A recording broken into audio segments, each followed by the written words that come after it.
Morning મિત્રો, જય શ્રી કૃષ્ણ, જય દ્વારકાધીશ. મિત્રો, આજે આપણે ગીતો ઉપનિષદ ભગવદ્ ગીતાના અધ્યાય નંબર 18 ઉપસંહાર ત્યાગની પૂર્ણતાના શ્લોક નંબર 12 વિશેની માહિતી પ્રાપ્ત કરીશું. અનિષ્ટમ ઇષ્ટમ મિશ્રિત મિશ્રમ ચ ત્રિવિધમ કર્મણ ફલમ ભવતી અત્યાગીનામ પ્રત્યે ન તુ સંન્યાસી નામ ક્વચિત.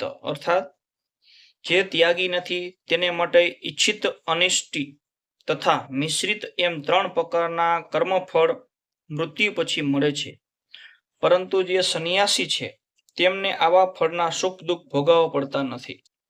જે કૃષ્ણ ભાવના યુક્ત મનુષ્ય કૃષ્ણ સાથેના તેના સંબંધ વિશે જાણતો હોય કર્મ કરે છે તે સદા જીવન મુક્ત હોય છે.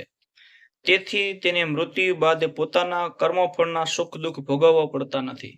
મિત્રો, આ શ્લોક આપણે પૂર્ણ કરીએ છીએ. નવો શ્લોક ને નવો વિડીયો માટે આ ચેનલ લાઇક અને સબસ્ક્રાઇબ કરજો, જેથી કરીને તમને નવા શ્લોકની નવી માહિતી મળી શકે. જય શ્રી કૃષ્ણ, જય દ્વારકાધીશ.